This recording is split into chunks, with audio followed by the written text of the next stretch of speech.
Video देखने वाले सभी मित्रों को सादर मेरा प्रणाम स्वीकार करें। आज का विषय है, क्या मांस खाना पाप है या पुण्य? श्री कृष्ण का दृष्टिकोण। मांस खाने का प्रश्न भारतीय संस्कृति, धर्म और समाज में लंबे समय से बहस का विषय रहा है। इसका उत्तर शास्त्रों और व्याख्याओं पर निर्भर करता है।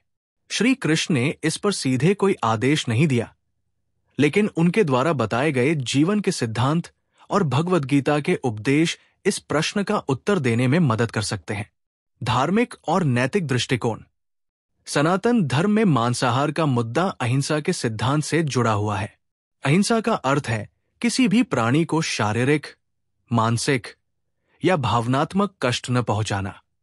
महाभारत और भगवद गीता में श्री कृष्ण ने बार बार कर्म, धर्म और भक्ति पर जोर दिया है।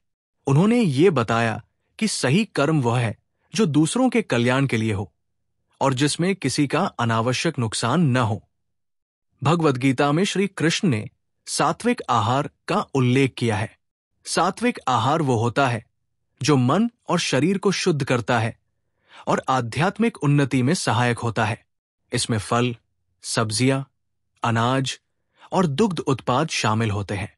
मांस को राजसिक और तामसिक श्रेणियों में रखा गया है, जो तामसी प्रवृत्तियों, अज्ञानता, क्रोध, हिंसा को बढ़ा सकते हैं। प्राकृतिक और सामाजिक दृष्टिकोण। श्री कृष्ण प्रकृति और जीवन के संतुलन पर बहुत जोर देते हैं। वे सभी जीवों को ईश्वर की संतान मानते हैं और हर प्राणी में आत्मा का निवास मानते हैं। गीता के अनुसार जो व्यक्ति सभी जीवों में ईश्वर को देखता है वो सच्चा ज्ञानी है।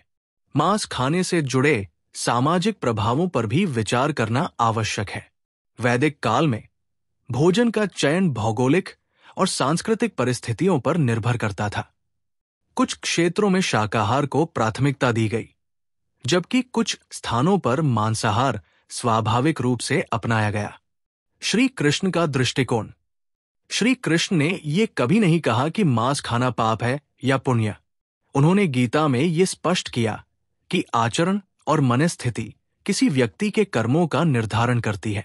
उन्होंने यज्ञ, त्याग, तप, संयम और दान, सेवा को जीवन का आधार बताया। मांस खाना या न खाना व्यक्ति की प्रवृत्ति, परिस्थिति और लक्ष्य पर निर्भर करता है। उनकी दृष्टि में भोजन का उद्देश्य केवल शरीर को स्वस्थ रखना और आत्मा को शुद्ध करना होना चाहिए। निष्कर्ष। श्री कृष्ण का संदेश है कि जीवन का हर कर्म ईश्वर के प्रति समर्पण भाव से किया जाए। मांस खाना पाप या पुण्य इस बात पर निर्भर करता है कि वो कर्म अहिंसा, दया और दूसरों के कल्याण के सिद्धांतों के अनुरूप है या नहीं। यदि मांसाहार दूसरों के प्रति हिंसा और अहंकार को बढ़ाता है तो ये अनुचित है, लेकिन अगर परिस्थितियां इसे आवश्यक बनाती हैं और इसमें अहिंसा का पालन संभव हो तो ये व्यक्तिगत निर्णय का विषय है।